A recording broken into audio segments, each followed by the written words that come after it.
দশম শ্রেণীর সমস্ত ছাত্রছাত্রীকে আন্তরিক শুভেচ্ছা। আজকে তোমাদের আমি অভিষেক কবিতার দ্বিতীয় পর্ব অর্থাৎ বাকি অংশটা পড়াবো।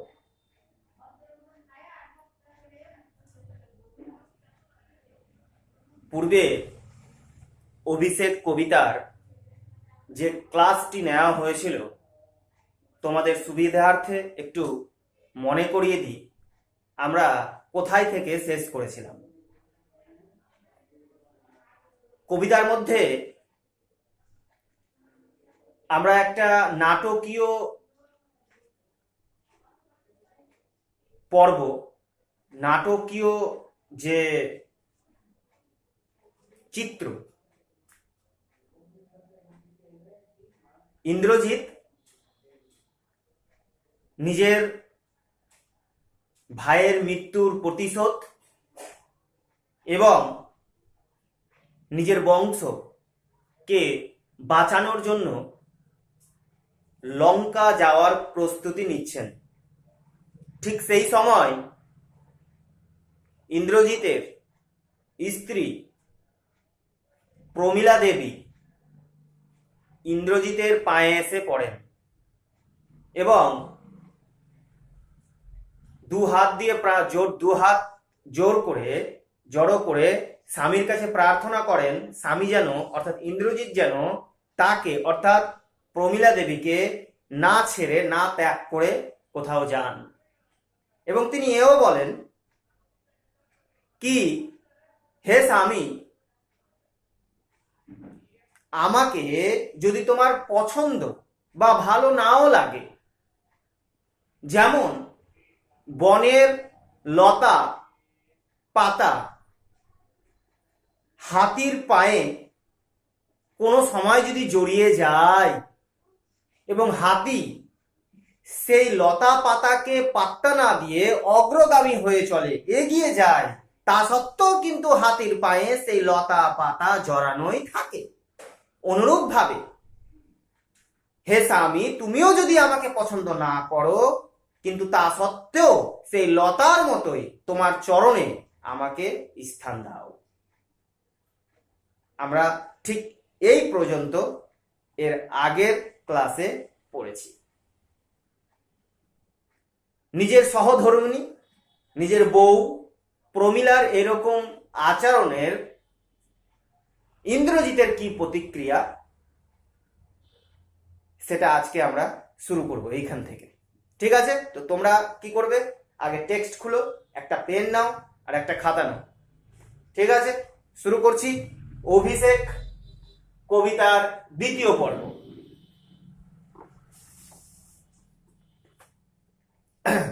বই খুলে নাও। তো দেবী প্রমীলার এই যে প্রতিক্রিয়া, নিজের বউয়ের এই যে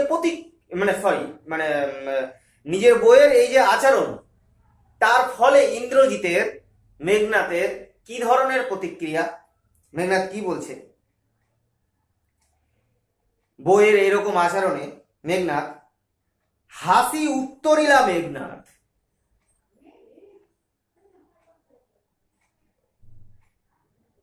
কবি মাইকেল মধুসূদন দত্ত, আমি এর আগের দিনও বলেছিলাম, রামায়ণে বর্ণিত যে মেঘনাদ এবং রাবণ,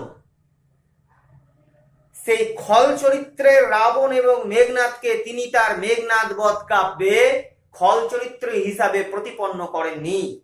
তিনি সেই চরিত্রের মধ্যে দেখতে পেয়েছেন ভ্রাতৃত্ববোধ, দেশত্ববোধ, এবং মেঘনাদ একজন রাক্ষস হলেও নিজের বউকে একটি আদর্শ স্বামীর মতোই ভালোবাসেন, তার পরিচয়ও তিনি এই কাব্যে এবং আমাদের কবিতায় তুলে ধরেছেন। তাই যুদ্ধময় পরিস্থিতিতে ইন্দ্রজিৎ যখন নিজের রাজ্য লঙ্কার দিকে ধাবিত হচ্ছেন উত্তেজিত মস্তিষ্ক নিয়ে, ঠিক সেই সময় তার স্ত্রী প্রমীলার অনুরোধের ফলে ইন্দ্রজিৎ কিন্তু আমরা রামায়ণে বর্ণিত যে খল চরিত্র ইন্দ্রজিতের যে পরিচয় পাই, সেই রকম আচরণ আমরা এখানে পরিলক্ষিত লক্ষ্য করতে পারি না। তো ইন্দ্রজিৎ তার বউয়ের আচরণে হাসি উত্তরিলা মেঘনাদ। মেঘনাদ হেসেই তার বউকে উত্তর দিচ্ছেন, কি বলছেন? ইন্দ্রজিতে জিতি তুমি সতী। সতী বলতে এখানে পবিত্রতা, পতিব্রতা নারী।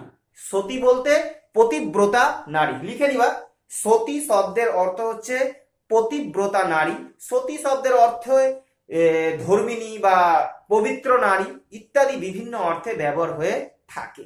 তো ইন্দ্রজিৎ না রেগে মিষ্টি মুখে তার বউ প্রমীলাকে সম্বোধন করলেন সতী বলে, এবং বললেন ইন্দ্রজিতে, অর্থাৎ নিজেকে বললেন কি আমাকে তো তুমি জিতেই নিয়েছো, মানে কি আমার মন তুমি জয় করে নিয়েছো প্রমীলা।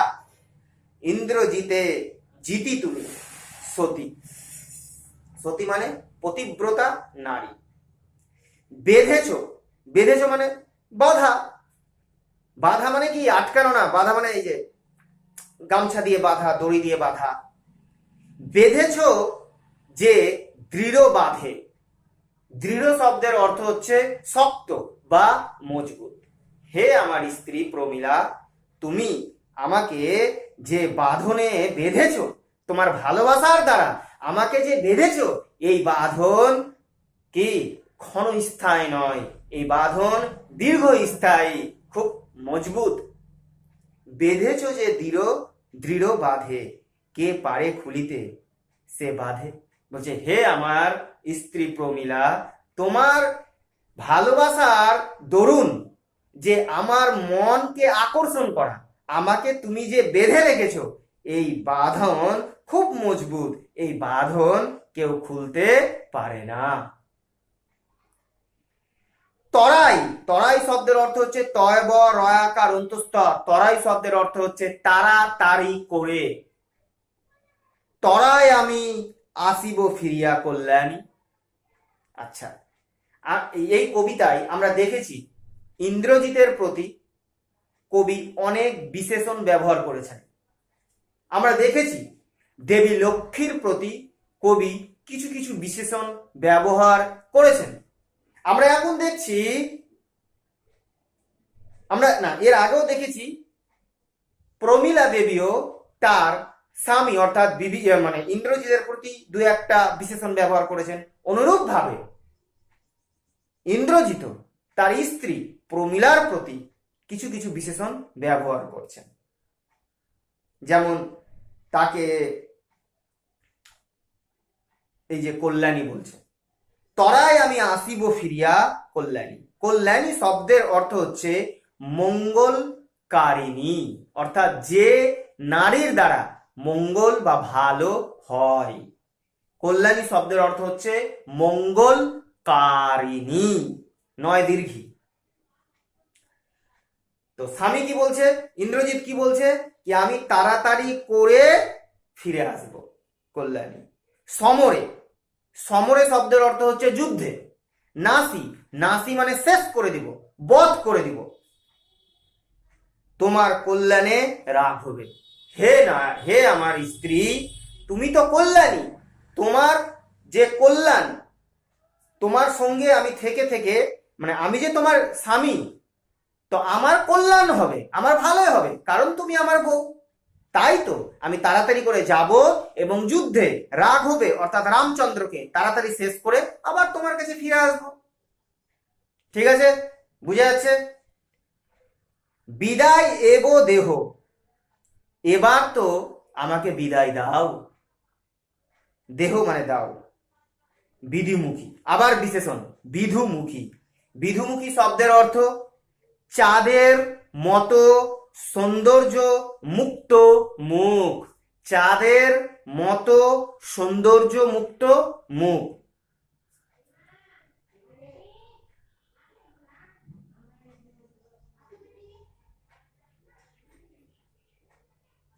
বিদায় এবয়ে দেহ বিধিমুখী, এবার তো হে আমার স্ত্রী তুমি তো আমাকে বিদায় দাও, হে বিধিমুখী। চাঁদের মতো সৌন্দর্য যুক্ত মুখ।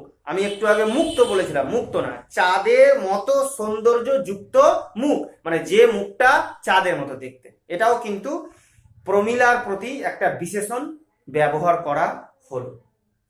ঠিক আছে, তাহলে আমরা দুটা বিশেষণ পেয়ে গেলাম, একটা কল্যাণী আর একটাও বিধিমুখী। হ্যাঁ, কি আমাকে এবার তুমি যেতে দাও, আমি তাড়াতাড়ি যাব, বধ করে চলে আসবো। ঠিক আছে, এবার হয়ে গেল বউয়ের সঙ্গে কথাবার্তা। এবার চলল কিভাবে যাচ্ছে, কোশ্চিন আসতে পারে।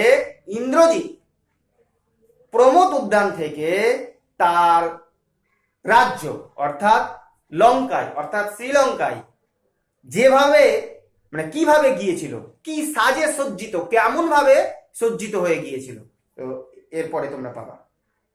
দেখো, উঠিল পবন পথে, পবন মানে আকাশ পথে,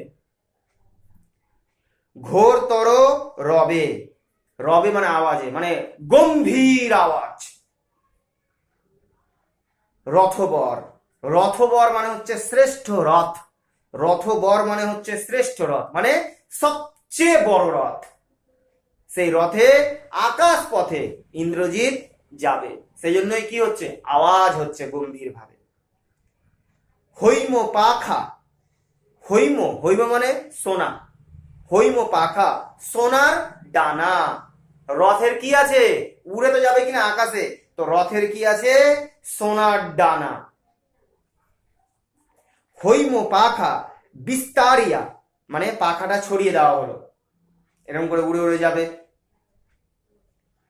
হৈম পাখা বিস্তারিয়া যেন উড়িল মৈনাক শৈল। আবার তুলনা, এখানে কোন রথের কথা বলা হয়েছে, ইন্দ্রজিৎ যে রথে যাবে সেই রথটা কি, শ্রেষ্ঠ রথ, সেই রথের আওয়াজ কি, গম্ভীর। সেই রথে কি আছে, ডানা আছে, ডানাটা কেমন, সোনার ডানা। এবার রথটা যে উড়ে যাচ্ছে যাবে, সেই উড়াটা কার সঙ্গে তুলনা করা হচ্ছে, হৈম পাখা বিস্তারিয়া, কেমন করে বিস্তার করলো, যেন উড়িল মৈনাক শৈল। মৈনাক হচ্ছে, এটা একটু মন দিয়ে শুনবে, পৌরাণিক গল্প। মৈনাক হচ্ছে একটি পাহাড়ের নাম। তো এই মৈনাকের একটি পৌরাণিক ঘটনা আছে। মৈনাকটা হচ্ছে কে বলতো, মৈনাক হচ্ছে একটা পাহাড়ের নাম, কিন্তু পুরাণে কথিত আছে হিমালয় ও মেনকার পুত্র হচ্ছে মৈনাক। হিমালয় ও মেনকার পুত্র হচ্ছে মৈনাক। মাথাতে প্রশ্ন আসতে পারে, স্যার হিমালয় তো হচ্ছে পর্বতমালা, আবার হিমালয়ের পুত্র মৈনাক কেমন, এগুলো হচ্ছে পুরাণের কথা, আমাদের সাধারণ মস্তিষ্ক হয়তো ঢোকে না। তো মৈনাক হচ্ছে একটা পাহাড়ের নাম, হিমালয় ও মেনকার পুত্র হচ্ছে মৈনাক। ইন্দ্র, দেবতা ইন্দ্র একবার আক্রমণ করেছিল, সেই আক্রমণ থেকে বাঁচার জন্য পবন দেবের সাহায্যে এই মৈনাক পর্বত জলের নিচে ডুবে গিয়েছিল, লুকিয়ে গিয়েছিল। তো এই মৈনাক যে পর্বত, এই মৈনাক পর্বত ইন্দ্রদেবের আক্রমণ থেকে বাঁচার জন্য কি হয়েছিল, জলের নিচে লুকিয়ে গিয়েছিল। তো এই যে একটা বিশাল বড় পর্বত মৈনাক পর্বত, তার যে জলে লুকিয়ে যাওয়া, তার যে চলাচল করা, আমরা সাধারণত জানি কি পাহাড় পর্বত লড়াচড়া করতে পারে না, কিন্তু পুরাণে কথিত আছে মৈনাক পর্বত একবার জলের নিচে ঢুকে গিয়েছিল। তো এই যে ইন্দ্রজিৎ তার রথে চড়ে যে বড় দেখে ডানা বিস্তার করে লঙ্কা অর্থাৎ শ্রীলঙ্কার দিকে ধাবিত হচ্ছেন, তার রথের যাত্রাটাকে, তার রথকে মৈনাক পর্বতের মতো, মৈনাক পর্বতও যে যাতায়াত করতো সেই রকম তার সঙ্গে তুলনা করা হয়েছে। বোঝা গেছে? হ্যাঁ, রথটা যেভাবে উড়ে যাবে আকাশ পথে, তাকে তার সঙ্গে তুলনা করা হয়েছে। মৈনাক পর্বত এক সময় মানে জলের নিচে ডুবে গিয়েছিল প্রয়োজনে, মানে মৈনাক পর্বত চলাচল করতে পারত। এই মৈনাক পর্বত বিশাল পাহাড় যে চলাচল করত, সেই চলাচলের সঙ্গে তুলনা করা হয়েছে কার, ইন্দ্রজিৎ যে রথে চড়ে নিজ রাজ্যে যাবে। মৈনাক শৈল, মৈনাক পাহাড়। অম্বর উজিল, অম্বর শব্দের অর্থ হচ্ছে আকাশ, আকাশ আলোকিত হলো। রথ যে যাবে কিনা সেই রথের আলোয় আকাশ আলোকিত হলো। সিঞ্জিনি, এগুলো মানেগুলো লিখে রাখতে হবে। হ্যাঁ, সিঞ্জিনি শব্দের অর্থ হচ্ছে ধনুকের ছিলা। ধনুকের ছিলা।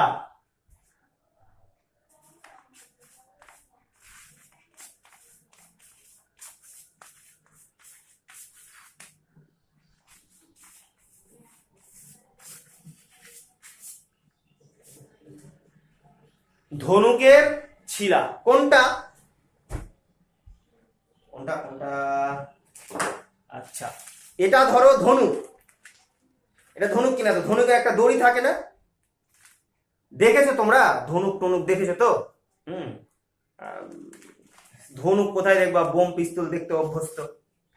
তো এটা হচ্ছে ধনুক। তো এর পেছনে একটা দড়ি থাকে, এই যে দড়িটা টানে, এই দড়িটাকেই বলা হচ্ছে ধনুকের ছিলা।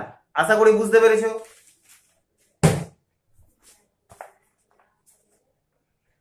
সিঞ্জিনি শব্দের অর্থ হচ্ছে ধনুকের ছিলা। আকর্ষি রোসে, ইন্দ্রজিৎ কি করলো? ধনুকের ছিলাটি জোরসে দড়িটা একবারে রেগে, রোসে মানে হচ্ছে রেগে, আকর্ষি মানে আকর্ষণকে হাত দিয়ে ধরে টেনে আছে, পেলেই একবারে রামচন্দ্রকে শেষ করে দিবে এরকম। সিঞ্জিনি মানে ধনুকের ছিলা, আকর্ষি রোসে। টঙ্কারিলা ধনু বীরেন্দ্র। তো ধনুকের ছিলাটা যে টানছে, টান দিয়ে আছে, তারও শব্দ হচ্ছে, ওই শব্দকে বলা হচ্ছে টঙ্কারিয়া ধনু, মানে ধনুক থেকে আওয়াজ বের হচ্ছে, ধনুকের ছিলা টানার শব্দ, আওয়াজ হচ্ছে।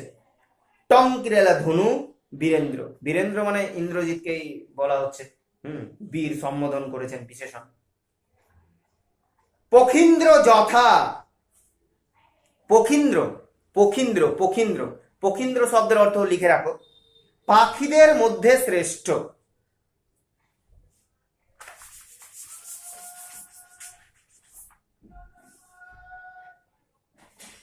পখীন্দ্র পাখিদের মধ্যে শ্রেষ্ঠ। ব্র্যাকেটে লিখে রাখবে গরুর, ব্র্যাকেটে লিখবে গরুর। এটা হচ্ছে একটা পাখির নাম, এই পাখিটাই নাকি হচ্ছে পাখিদের মধ্যে শ্রেষ্ঠ। না আমি দেখিনি, তোমরা যদি দেখে থাকো তো থাকবে।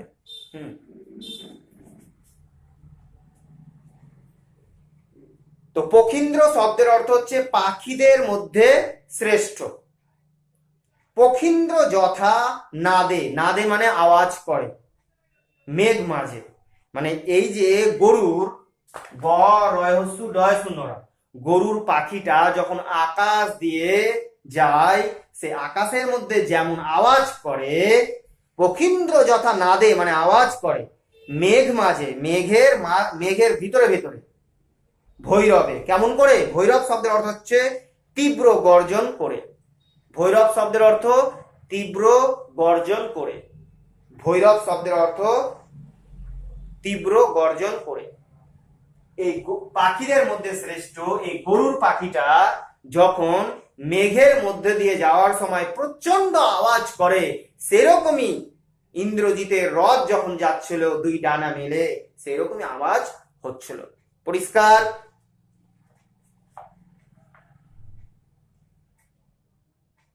ইন্দ্রজিতের এই যে রথে চড়ে নিজ রাজ্য শ্রীলঙ্কার দিকে যাত্রা, সেই যাত্রাটার ফলে কি হচ্ছে? কাপিল লঙ্কা, তার যে যাত্রা, সে যখন লঙ্কার কাছাকাছি যাচ্ছে তো তার রাজ্য কাঁপছে ইন্দ্রজিতের এই আগমনে। কাপিল জলধি, জলধি মানে হচ্ছে জল, সমুদ্র। আর তোমরা সকলেই জানো কি শ্রীলঙ্কাকে একটা সাগর বেষ্টন করে আছে, যাকে আমরা ভৌগোলিক দিক থেকে ভারত মহাসাগর বলি। হ্যাঁ, সেই ভারত মহাসাগর ইন্দ্রজিতের আগমনে কাঁপতে লাগলো। ঠিক আছে, তাহলে পরীক্ষাতে 3 নম্বরের কোশ্চিন খুব ইম্পর্টেন্ট, কি ইন্দ্রজিতের প্রমথ উদ্যান থেকে যে লঙ্কার যাত্রা, সেই যাত্রার বর্ণনা দাও। তখন এই অনুচ্ছেদটা লিখতে হবে। পরের অনুচ্ছেদ, সাজিছে রাবণ রাজা। আচ্ছা, আমরা কবিতার শুরুর দিকেই দেবী লক্ষ্মীর ছদ্মবেশী রূপধারী দেবী লক্ষ্মীর কাছ থেকে জানতে পেরেছিলাম কি লঙ্কার রাজা রাবণ কনিষ্ঠ পুত্রের হত্যায় শোকাহত হয়ে নিজেই যুদ্ধের জন্য প্রস্তুতি নিচ্ছেন। তো রাবণের এই যুদ্ধের যে প্রস্তুতি নেওয়া সেটার বর্ণনা 3-4টা কি 5টা লাইনে দেওয়া আছে, তোমরা গুলিয়ে ফেলবা না। তোমরা দেখো, একটু বইটা দেখো, কাপিল লঙ্কা কাপিল জলদি, এখান থেকে হয়ে গেল কি ইন্দ্রজিতের যাত্রা। এবার তারপরে দেখো সাজিছে রাবণ রাজ, এই তারপরে যে 5-6টা লাইন রাবণ যে যুদ্ধের জন্য, রামচন্দ্রের যুদ্ধের জন্য যে প্রস্তুতি নিচ্ছেন, যেটা আমরা দেবী লক্ষ্মীর মুখ থেকে শুনতে পেয়েছিলাম, তো কেমন প্রস্তুতি নিচ্ছেন সেটার বর্ণনা করা আছে, গুলিয়ে দিবে না। সাজিছে রাবণ রাজা, রাজা রাবণ সাজছেন কিভাবে, বীর মতে মাতি, বীরত্বের গর্ভে, বীরত্বের গর্বে, গ বয়রে পেকার, বীরত্বের গর্বে মত্ত হয়ে রাবণ যুদ্ধের জন্য সাজছেন, টকবক করছেন কি শেষ করে দেব রামচন্দ্রকে, আমার পুত্র কুম্ভকর্ণ, আমার কনিষ্ঠ পুত্রকে যে রামচন্দ্র মেরে ফেলেছে তার জন্য আমি রামচন্দ্রকে শেষ করে দেব। বীরবাহু তার কনিষ্ঠ পুত্র। তো সাজিছে রাবণ রাজ বীর মতে মাতি, বীরত্বের গর্বে মত্ত হয়ে, বীরের মতো সাজছে, এক কথাই পার। তারপরে দেখো, এখন চলবে 2-3টা লাইন চলবে কি রাবণ কি করে সাজছিল যুদ্ধের জন্য। বাজিছে রণ বাজে না, রাবণ যখন সাজছে গুলিয়ে দিবে না, ইন্দ্রজিৎ এখনো রাজ্যে এসে পৌঁছায়নি, তার আগে রাবণ কনিষ্ঠ পুত্রের বীরবাহুর মৃত্যুর প্রতিশোধ নেওয়ার জন্য যে সাজছেন তার বর্ণনা। বাজিছে রণ বাজনা, রণ মানে যুদ্ধ, যুদ্ধের বাজনা বাজছে। গরিজেছে গরজিছে, গজ, গজ মানে হাতি, হাতি গর্জন করছে সুর তুলে, গরিজেছে গজ মানে হাতি। হেরেছে, হেরেছে মানে চিৎকার করছে, অশ্ব মানে ঘোড়া, ঘোড়া চিৎকার করছে। এগুলো এমসিকিউ হিসাবে আসতে পারে। হ্যাঁ, গজ গরিজেছে, তো গজর সঙ্গে গরিজেছে, হ্যাঁ, আর অশ্ব হেরেছে, হেরেছে মানে চিৎকার করছে। হুঙ্কারিছে পদাতিক, হুঙ্কার মানে চিৎকার করছে, পদাতিক, পদাতিক মানে পায়ে হেঁটে যে সৈন্যরা যুদ্ধ করে তাদের পদাতিক বলা হয়। শুধু পদাতিকরা নয়, রথী, রথী শব্দের অর্থ হচ্ছে রথের সৈনিক। অর্থাৎ হুঙ্কারিছে, চিৎকার করছে কারা, যারা পায়ে হেঁটে যুদ্ধ করবে সেই সৈনিকগুলো চিৎকার করছে, আর যারা মানে রথে চড়ে যে যুদ্ধ করবে সেই সৈনিকগুলো চিৎকার করছে। রাবণ যখন যুদ্ধের জন্য প্রস্তুতি নিচ্ছেন তখন। উড়িছে কৌশিক ধ্বজ, কৌশিক উড়ছে, উড়িছে মানে উড়ছে, কৌশিক ধ্বজ, কৌশিক ধ্বজ শব্দের অর্থ হচ্ছে রেশমের তৈরি পতাকা। রেশম, কালিয়াচকের লোক তো রেশম ভালোই বুঝবে, হ্যাঁ, মানে চকচক মোলায়েম, হ্যাঁ, রেশমের পতাকা উড়ছে, রাবণের পতাকা। উড়িছে কৌশিক ধ্বজ, কৌশিক ধ্বজ মানে হচ্ছে রেশমের পতাকা। উঠিছে আকাশে কাঞ্চন কুঞ্চন বিভা, উঠিছে আকাশে কাঞ্চন কুঞ্চন সোনার তৈরি বর্মের দীপ্ত। যখন পতাকাটা উড়ছে তখন আকাশে একটা মানে আভা সৃষ্টি হচ্ছে, কেমন, কাঞ্চন কুঞ্চন আভা, সোনার তৈরি বর্মের দীপ্তি। বর্ম মানে হচ্ছে একটা অস্ত্র, সেই অস্ত্রটা যদি সোনা দিয়ে তৈরি হয়, সূর্যের আলো যদি সেই অস্ত্রের উপরে পড়ে, তার ফলে যে সোনার রং চারিদিকে ছড়িয়ে যায়, সেরকমই একটা আভা ছড়াচ্ছে।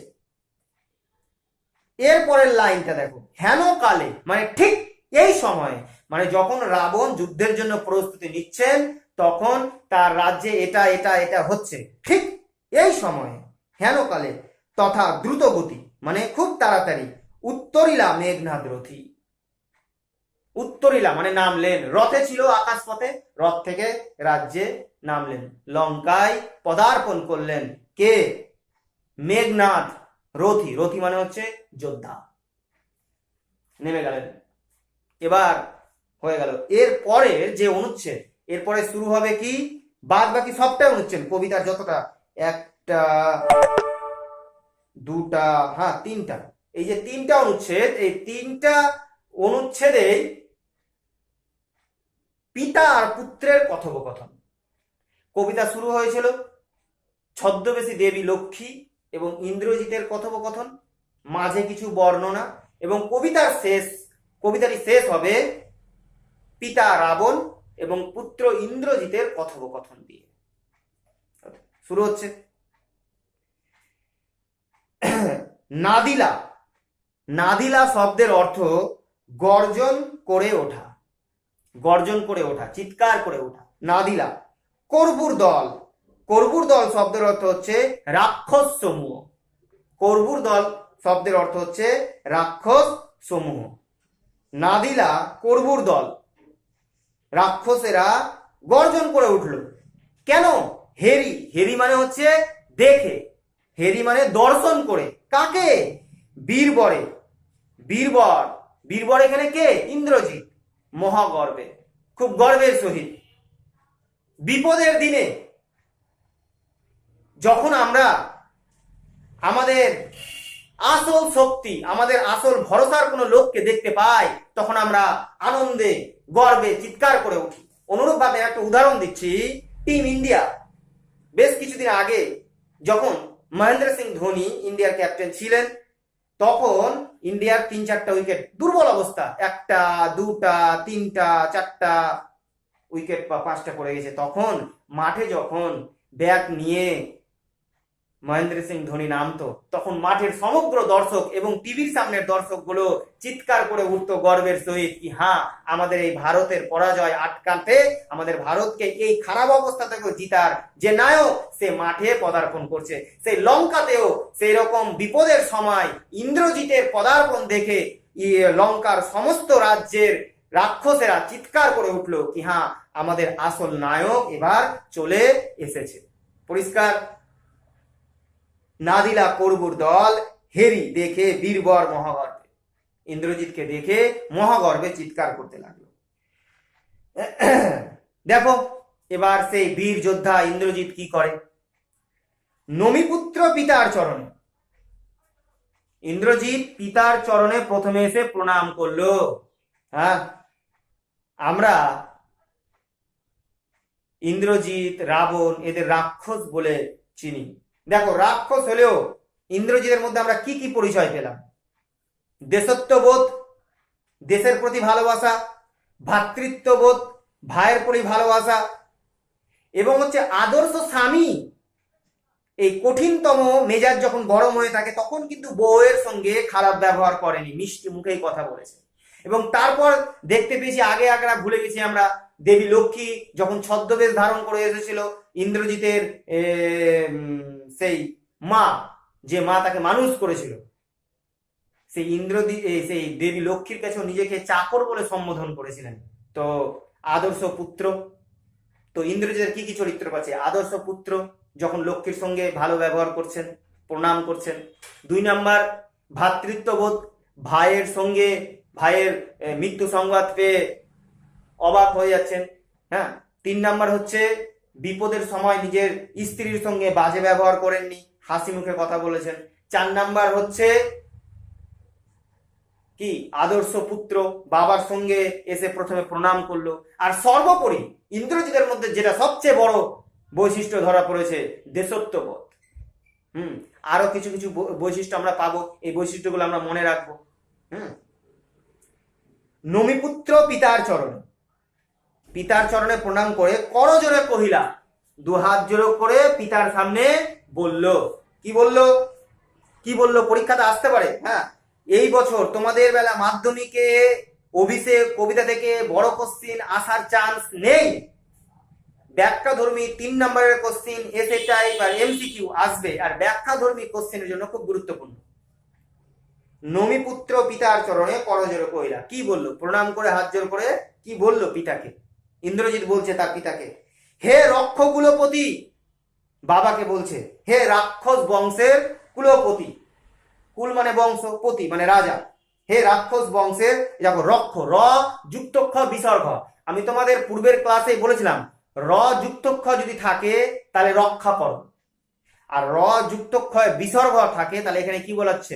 রাক্ষস বংশ। তো হে রক্ষ, রক্ষ মানে রাক্ষস বংশের কুলপতি, রাবণকে বলছে, শুনেছি মরিয়া নাকি বাঁচিয়াছে পুনরাঘব।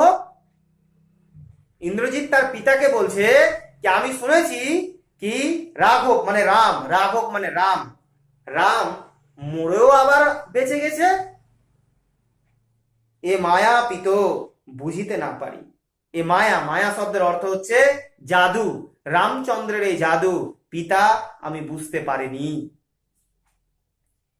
কিন্তু অনুমতি দেহ, হে আমার বাবা, হে আমার পিতা, তুমি আমাকে এবার আরো একবার অনুমতি দাও, আরো একবার অর্ডার দাও।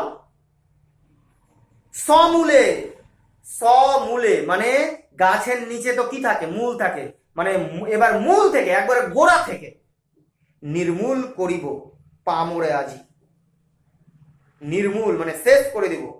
পামরে, পামরে শব্দের অর্থ হচ্ছে পাপীকে, অর্থাৎ এখানে রামচন্দ্রকে বুঝিয়েছে। পামরে শব্দের অর্থ হচ্ছে পাপীকে, পয়াকার পয় দীর্ঘি কয়কার, পাপীকে। ইন্দ্রজিৎ তার বাবাকে বলছে, বাবা আমাকে একবার অর্ডার দাও, আমি এবার রামচন্দ্রকে, রামচন্দ্রের মতো পাপীকে গোড়া থেকে শেষ করে আসব। ঘোর সরানলে, ঘোর সরানলে, ঘোর মানে ভয়ঙ্কর, সরানলে মানে হচ্ছে তীরের আগুনে, ঘোর সরানলে ভয়ঙ্কর তীরের আগুনে করিব ভস্ম। ইন্দ্রজিৎ তার বাবাকে বলছে, হে পিতা আমি এবার রামচন্দ্রকে ভয়ঙ্কর তীরের আগুনে পুড়িয়ে ছাই করে দেব। বায়ু অস্ত্রে উড়াইব তারে। পৌরাণিক বিভিন্ন রকম তাদের অস্ত্র ফস্ত্র ছিল। আমাদের যেমন প্রশাসনিক বিভাগীয়, আমাদের সামরিক বিভাগীয় অনেক বিভিন্ন বিভিন্ন রকম অস্ত্র আছে না, ওই রকম এখানেও ইন্দ্রজিৎদের রাজ্যতেও ছিল বায়ু অস্ত্রে। তো বলছে সেই বায়ু অস্ত্রে উড়াইব তারে। ইন্দ্রজিৎ কি করবে? রামচন্দ্রকে বায়ু অস্ত্রে উড়িয়ে দিবে। নতুবা না হলে যদি, প্রথমে বললো ছাই করে দেব, তারপরে বায়ু অস্ত্রে উড়িয়ে দিব, আর তা যদি না হয় তাহলে কি করব? বাঁধিব, না বাঁধিয়ে আনি দিব রাজপথে। বলছে সে রামচন্দ্রকে বেঁধে রাজপদে, রাজপদে মানে হচ্ছে পায়ে, রাজার পায়ে, রাজার পায়ে মানে রাবণের পায়ে। হে পিতা আমি তোমার পায়ে যদি পুড়িয়ে পুড়িয়ে দিব, আর পুড়িয়ে ছাই করে দিব, নাহলে বায়ু অস্ত্রে উড়িয়ে দিব, আর না হলে কি করব? সেই পাপীকে তোমার চরণে এনে দিব। আচ্ছা, পুত্রের এই সমস্ত কথা শুনে রাবণ, যে বিশ্বের সর্বশ্রেষ্ঠ রাক্ষস হিসাবে পরিচিতি লাভ করলেও মাইকেল মধুসূদনের চোখে তিনি একজন আদর্শ পিতা। সেই আদর্শ পিতা রাবণ কি বলছে দেখো এবার। আলিঙ্গি, আলিঙ্গি মানে আলিঙ্গন করে, আমরা জড়িয়ে ধরি না, এটাকে বলা হচ্ছে আলিঙ্গন করা। আলিঙ্গি কুমারে, কুমার বলতে এখানে ইন্দ্রজিৎ নিজের ছেলেকে রাবণ জড়িয়ে ধরল। এক পুত্রকে বাবা হারিয়েছে, আর এক পুত্র তার কাছে ফিরে এসছে যুদ্ধ করবে বলে। তো কেউ দেখতে পাক কি না পাক, আমাদের মধুকবির মন ঠিক সেই রাক্ষসের মধ্যেও একটি আদর্শ পিতা কে খুঁজে পেয়েছেন, আর যেটা আমাদের কবিতায় প্রকাশ পেয়েছে। বিপদের দিনে এক পুত্রকে হারিয়ে আর এক পুত্রকে দেখে রাবণ পুত্রকে জড়িয়ে ধরেছে। আলিঙ্গি কুমারে, তারপরে কি করলো? নিজের ছেলেকে জড়িয়ে ধরে চুম্বি শির, শিরে মানে মাথায় একটা চুম্বন করলো মৃদু স্বরে, এবং আস্তে আস্তে উত্তর করিলা তবে স্বর্ণ লঙ্কাপতি। সোনার লঙ্কার যে রাজা পতি রাবণ আস্তে আস্তে নিজের ছেলেকে এবার উত্তর করলো। ছেলেকে জড়িয়ে ধরে মাথাতে চুম্বন করে ছেলেকে এবার ধীরে ধীরে আস্তে আস্তে পিতা কি বলছে আমরা দেখব। রাবণ কি বলছে, ইনভার্টেড কমার মধ্যে আছে, রাক্ষস কুলশেখর তুমি, রাক্ষস বংশের শেখর, শেখর মানে চূড়া, একবারে যেমন দলের মধ্যে এখন কি বিরাট কোহলি কিনা ইন্ডিয়া টিম মেন, তো এরকম রাক্ষস কুল শেখর তুমি, তুমি রাক্ষস বংশের চূড়া বৎস, তুমি রাক্ষস কুল ভরসা, হে আমার ছেলে, হে আমার পুত্র ইন্দ্রজিৎ, তুমি রাক্ষস কুলের চূড়া, তুমি শ্রেষ্ঠ, তুমি এই বংশের আসল ভরসা। এ কাল সমরে, কাল মানে ভয়ঙ্কর, এই কাল সমরে, এই ভয়ঙ্কর সমরে মানে যুদ্ধে, নাহি চাহে প্রাণ মম পাঠাইতে তোমা বরংবার, পিতার মন যতই ভয়ঙ্কর হয়ে যাক না কেন, পিতা বলছে এই এই ভয়ঙ্কর যুদ্ধে হে আমার পুত্র বারবার তোমাকে পাঠানোর ইচ্ছা আমার করছে না। রাবণের একটা পুত্র মরে গেছে, আর এক পুত্রকে রাবণ সেজন্য যুদ্ধে পাঠাতে চান না, কারণ বাবার মন, সেই বাবার অন্তঃকরণের যে ভালোবাসা, আমাদের বাঙালিদের মধ্যে কেউ বুঝুক কি না বুঝুক, আমাদের মধুকবি ঠিক বুঝেছিলেন, তাই আমাদের মধুকবি মেঘনাদ বধ কাব্য রচনা করে আদর্শ পিতার চরিত্র হিসাবে রাবণকে এবং আদর্শ পুত্রের চরিত্র হিসাবে ইন্দ্রজিৎকে প্রতিস্থাপন করে তারপরেই শান্তি পেয়েছিলেন। এ কাল সমরে নাহি চায় প্রাণ মম পাঠাইতে তোমা বরংবার, এই ভয়ঙ্কর যুদ্ধে হে পুত্র তোমাকে বারবার পাঠাতে ইচ্ছা করছে না, কারণ ইতিপূর্বে ইন্দ্রজিৎ দুইবার যুদ্ধে রামচন্দ্রকে বধ করেছেন, কিন্তু রামচন্দ্র দুইবারই কি হয়েছেন, আবার জীবিত হয়ে গিয়েছেন। হায় বিধি বাম মম প্রতি, এই লাইনটা ভেরি ভেরি ইম্পর্টেন্ট। হায় বিধি, দুঃখের সঙ্গে বলছে হায়, বিধি মানে বিধাতা, বাম, বাম মানে বিরূপ, বয়হস্যি রয়হস্যু প,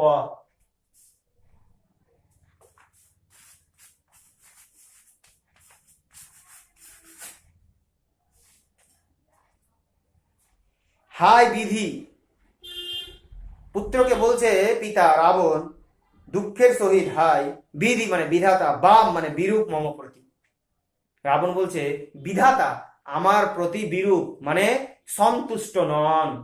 কেন এই কথাটা কেন বললো, তার উত্তর নিচে আছে।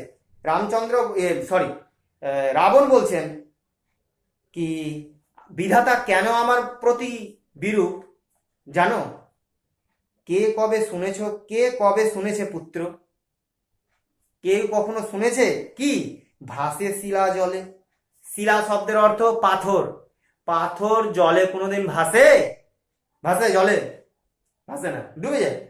হ্যাঁ, কিন্তু যদি ভাসে, উল্টা কাজ যদি হয়, তারপরে দেখো কে কবে শুনেছে লোক মরি পুনবাচে।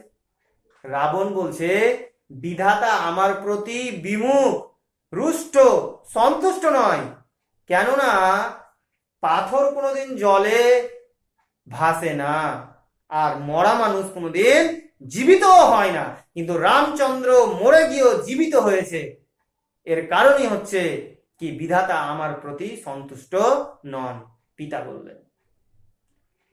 রাবণ বললেন তার পুত্রকে কি হে পুত্র তুমি যুদ্ধে যেও না, আমার সময় খারাপ চলছে, তুমি হচ্ছ রাক্ষস বংশের শ্রেষ্ঠ সম্পদ, আমি তোমাকে হারাতে চাই না। রাক্ষস বংশের শ্রেষ্ঠ সম্পদ ইন্দ্রজিৎ পিতার কথা শুনে পিতাকে এবার কি বলছে, উত্তরিলা বীর দর্পে, বীর দর্পে মানে বীরের মতো মাথা উঁচু করে পিতাকে বললেন আসুরি রিপু, এটাও বিশেষণ, অসুরদের শত্রু, রিপু শব্দের অর্থ হচ্ছে অসুরদের শত্রু, ইন্দ্রজিৎ হচ্ছে অসুরদের শত্রু। ইন্দ্রজিৎ উত্তরিলা বীর দর্পে ও আসুরি রিপু, আসুরারি মানে অসুরদের রিপু মানে হচ্ছে শত্রু। এখানে আসলে রিপু বলতে ইন্দ্রজিতের কথা বলা হয়েছে। কি উত্তর দিল? কি ছাড় সে নর, কি ছাড় সে নর, নর মানে মানুষ, ছাড় মানে এখানে তুচ্ছ, সেই তুচ্ছ মানুষ অর্থাৎ কাকে বলছে? রামকে। কি ছাড় সে নর তারে ডরাও আপনি, হে পিতা আপনি তো রাক্ষস বংশের রাজা, আপনি সেই তুচ্ছ রামচন্দ্রের মতো মানুষকে দেখে ভয় করছেন? কি ছাড় সে নর তারে ডরাও আপনি। রাজেন্দ্র, রাজেন্দ্র শব্দের অর্থ হচ্ছে রাজাদের রাজা, অর্থাৎ এখানে রাজেন্দ্র একটা বিশেষণ কার ক্ষেত্রে ব্যবহার করা হয়েছে? রাবণের ক্ষেত্রে। এই উক্ত কবিতায় একাধিক বিশেষণ ব্যবহার করা হয়েছে। আমাদের সুষ্ঠু মস্তিষ্কে মনে রাখতে হবে কোনটা বিশেষণ কার প্রতি ব্যবহার করা হয়েছে। কি ছাড় সে নর তারে ডরাও আপনি রাজেন্দ্র, হে আমার পিতা রাজাদের রাজা মহান রাজা, আপনি সেই তুচ্ছ মানুষ রামচন্দ্রকে থেকে ভয় করছেন? থাকিতে দাস, মানে ইন্দ্রজিৎ বলছে, নিজেকে দাস বলে আবার সম্বোধন করলেন। ইন্দ্রজিৎ তো দেবতা ইন্দ্রকে জয় করেছিলেন, কিন্তু নিজের পোষ্য মা নিজের বাবার কাছে সব সময় মাথা নিচু, সব সময় নিজেকে দাস অর্থাৎ চাকর অর্থাৎ ভৃত্য বলেই প্রতিস্থাপন করেছেন। আদর্শ পুত্র ইন্দ্রজিৎ। থাকিতে দাস, ইন্দ্রজিৎ নিজেকে বলছেন, হে বাবা এই চাকর, আপনার এই চাকর এই ভৃত্য থাকতে যদি যাও রণে, রণে মানে যুদ্ধে, তুমি হে পিতা তুমি যদি যুদ্ধে যাও, এ কলঙ্ক, এ দুর্নাম। কলঙ্ক শব্দের অর্থ হচ্ছে দুর্নাম। এই কলঙ্ক পিত ঘুচিবে জগতে, এর মানে বলে লিখে রাখবে। কলঙ্ক মানে হচ্ছে দুর্নাম, ঘুষিবে, ঘয়সু ঘু মূর্ধন্যয় শয় হস্যি বয় করে বে, ঘুষিবে। ঘুষিবে শব্দের অর্থ হচ্ছে প্রচারিত হবে। ঘুষিবে শব্দের অর্থ হচ্ছে প্রচারিত হবে।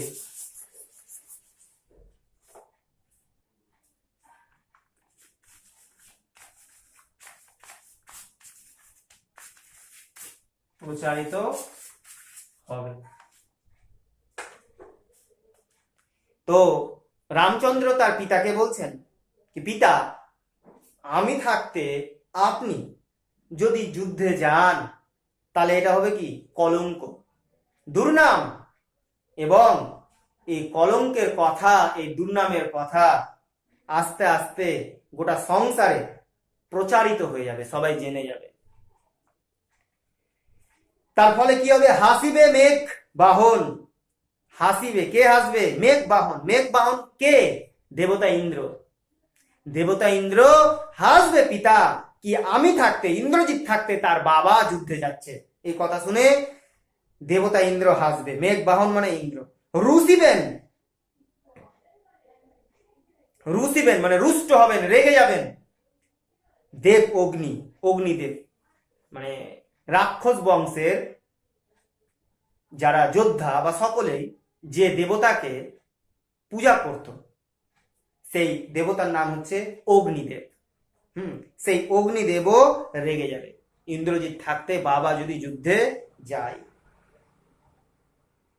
দুইবার আমি হারানোর আগবে, হে হে পিতা আমি, ইন্দ্রজিৎ কি বলছে, আমি দুইবার রামচন্দ্রকে হারিয়েছি, আর একবার পিত, আর একবার সুযোগ দেন, আর একবার পিত দেহ আজ্ঞা মোরে, আজ্ঞা মানে আদেশ, আর একবার পিতা আমাকে আজ্ঞা দেন, দেখিব এবার বীর বাঁচে কি ঔষধে। আন্ডারলাইন করো, দেখিব এবার বীর। এইখানে বীর মানে কিন্তু মহান নয়, এখানে বীর শব্দটি কটাক্ষ হিসাবে রামচন্দ্রের প্রতি ব্যবহার করেছে।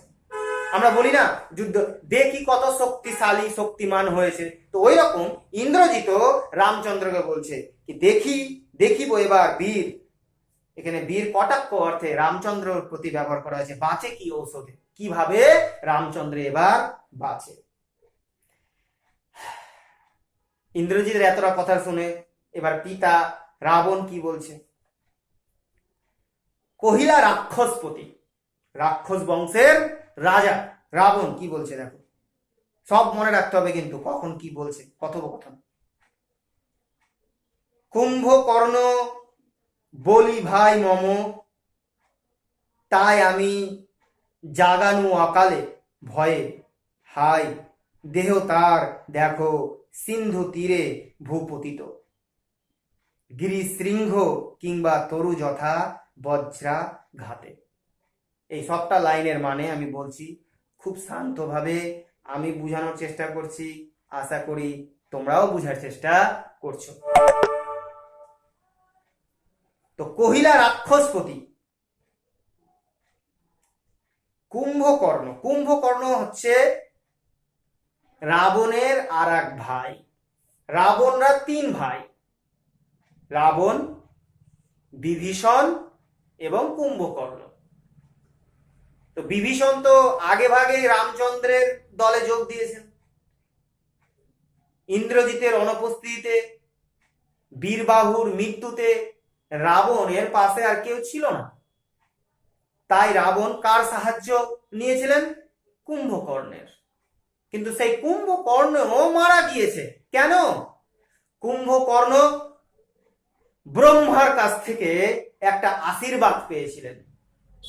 কুম্ভকর্ণ, রাবণের ভাই কুম্ভকর্ণ ব্রহ্মার কাছ থেকে আশীর্বাদ পেয়েছিলেন। আশীর্বাদটা হচ্ছে কুম্ভকর্ণকে ব্রহ্মা আশীর্বাদ দিয়েছিলেন কি তুমি 6 মাস ঘুমাবে আর 6 মাস জেগে থাকবে। কিন্তু 6 মাস ঘুমানোর সময় তোমাকে যদি জাগানো হয় তাহলে তোমার মৃত্যুও ঘটতে পারে। তো বীরবাহুর মৃত্যুর সময় আর সেই সময় ইন্দ্রজিৎ অনুপস্থিত, রাবণ তখন বাধ্য হয়ে ঘুমন্ত কুম্ভকর্ণকে উঠিয়ে রামের সঙ্গে যুদ্ধ করতে পাঠিয়েছিলেন।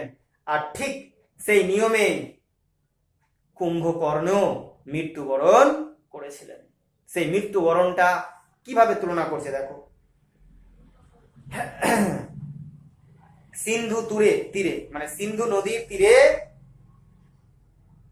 কুম্ভকর্ণের শরীর দেহটা পড়ে আছে, ভূপতিত। গিরিশৃঙ্গ মানে পাহাড়ের চূড়া কিংবা তরু, তরু মানে কি গাছ বা ঘাস যেই বলো, যথা বজ্রাঘাতে, বজ্রাঘাতে বিদ্যুতের আঘাতে পর্বতের যেটা চূড়া এবং বড় বড় গাছের যে উপরের ভাগ যেটা মাটিতে পড়ে থাকে, সেরকম কুম্ভকর্ণ রামচন্দ্রের সঙ্গে যুদ্ধ করতে গিয়ে সিন্ধু তীরে মরে পড়ে আছে। অর্থাৎ রাবণ বুঝাতে চাইছে কি আমি আমার কনিষ্ঠ পুত্রকে হারিয়েছি, আমার ভাইকে আমি হারিয়েছি। হে ইন্দ্রজিৎ, তুমি হচ্ছ রাক্ষস বংশের শ্রেষ্ঠ সম্পদ, তোমাকে আমি হারাতে চাই না। বুঝা গেছে? তবে যদি একান্ত সমরে ইচ্ছা তব, পিতা রাবণ বলছেন হে পুত্র, তা সত্ত্বেও যদি এই ভয়ঙ্কর যুদ্ধে তোমার যাওয়ার খুব ইচ্ছা, আগে পুজো ইষ্ট দেবে, আগে তুমি ইষ্ট দেবতা অর্থাৎ অগ্নিদেবের পূজা করো। নিকুম্ভিলা যজ্ঞা সাঙ্গ করো, যজ্ঞ সাঙ্গ করো, সাঙ্গ মানে সমাপ্ত, সাঙ্গ মানে সমাপ্ত। নিকুম্ভিলা, আচ্ছা নিকুম্ভিলাটা কি? নিকুম্ভিলা হচ্ছে একটা যজ্ঞাগার, রাক্ষস বংশের স্পেশাল একটা ঘর, যে ঘরে শুধুমাত্র বিখ্যাত বিখ্যাত যোদ্ধারা, রাক্ষস যোদ্ধারা যুদ্ধের আগে অগ্নিদেবের পূজা করতে যেত। পিতা রাবণ পুত্র ইন্দ্রজিৎকে বলছে তুমিও সেই নিকুম্ভিলা যজ্ঞাগারে গিয়ে যজ্ঞ সম্পন্ন করার পরই যুদ্ধের কথা ভাবতে পাবে। নিকুম্ভিলা যজ্ঞ সাঙ্গ করো বীরমণি, বীরের মণি শ্রেষ্ঠ সম্পদ, সেনাপতি পদে আমি বলিনু তোমারে। এই যে এই লাইনটা, সেনাপতি পদে, সেনাপতি মানে সেনাদের নায়ক, যাকে আমরা ইংরেজিতে ক্যাপ্টেন বলি। সেনাপতি পদে আমি বরিনু, বরিন মানে বরণ করে নিলাম তোমারে। হে পুত্র ইন্দ্রজিৎ, তুমি যুদ্ধ করতে যখন যেতেই চাইছো, তাহলে আগে নিকুম্ভিলা যজ্ঞাগারে যে পূজা কমপ্লিট করো, আর তোমাকে আমি তাহলে কি এই যে যুদ্ধ তুমি যেতে চাইছো, এই যুদ্ধের সেনাপতি পদে মেনে নিলাম। দেখো বাবার মন, দেখো অস্তাচলগামী দীননাথ এবে। অস্তাচলগামী মানে অস্তাচলগামী, অস্ত মানে ডুবে যাচ্ছে, দীননাথ দিনের প্রধান। দীননাথ শব্দের অর্থ হচ্ছে দিনের প্রধান। দিনের প্রধান কে? সূর্য। তাহলে দীননাথ বলতে এখানে সূর্যের কথা বলা হয়েছে। সূর্য ডুবতে চলেছে পুত্র। অস্তাচলগামী দীননাথ এবে। হ্যাঁ, কেন বলছে বলতো? কি নিসারণে মানে রাত্রিকালীন যুদ্ধে রামকে মেরে ফেলেও রাম জীবিত হয়ে গেছিল। সেই রাবণ চায় না কি পুত্র আর কি দিনের বেলা ছাড়া রাত্রে যুদ্ধ করুক। অস্তাচলগামী দীননাথ এবে। প্রভাতে ঝুঁঝিও, সকালে ঝুঁঝিও। ঝুঁঝিও মানে যুদ্ধ করো, রাত্রে নয়। ঝুঁঝিও মানে যুদ্ধ করো বৎস, রাঘবের সাথে, রামের সাথে রাত্রে নয়, সকালে যুদ্ধ করবে। হয়ে গেল। তারপরে দেখো, এতে কইয়া রাজা, এইসব কথা বলে, এতে মানে এইসব কথা বলে রাজা মানে রাবণ, যথাবিধি লয়ে মানে যা যা নিয়ম আছে, নিয়ম অনুযায়ী, যথাবিধি লয়ে যথা নিয়ম অনুযায়ী, গঙ্গোদক মানে গঙ্গা জল, গঙ্গোদক মানে গঙ্গা জল। হ্যাঁ, হিন্দু ধর্মে গঙ্গা জল পবিত্র জল হিসাবে গ্রহণযোগ্য। হ্যাঁ, গঙ্গোদক মানে গঙ্গা জল অভিষেক করিলা কুমারে। রাবণ যথা বিধি যথা নিয়ম মেনে গঙ্গা জল দিয়ে এই যে যুদ্ধ শুরু হচ্ছে রামচন্দ্রের সঙ্গে, সেই যুদ্ধের নায়ক, সেই যুদ্ধের সেনাপতি হিসাবে ইন্দ্রজিৎকে, ইন্দ্রজিতের অভিষেক করলো। ইন্দ্রজিতের আবির্ভাব ঘটলো কি সেনাপতি হিসাবে। তাই কবিতার নাম অভিষেক। অর্থাৎ এত বাধ্যবাধকতা থাকতেও ইন্দ্রজিতের কথা শুনে পিতা রাবণ তার পুত্রকে যুদ্ধের সেনাপতি পদে অভিষিক্ত করলেন, অভিষেক করলেন। তাই উক্ত কবিতার নাম অভিষেক। তো কবিতা এখানেই শেষ হলো। আশা করি তোমরা এই ক্লাসটাতে অনেকটাই বুঝতে পেরেছো। যা যা অসুবিধা হবে আমাকে তোমরা হোয়াটসঅ্যাপে এবং আমাকে ফোন করে জিজ্ঞাসা করতে পারো। আজকে এতটুকুই। তোমরা ভালো করে পড়বে। আমি আবার কোশ্চিন এবং উত্তর সবই পাঠানোর চেষ্টা করব। আর ভালো থাকবে, সুস্থ থাকবে, বাড়িতে থাকবে। ধন্যবাদ।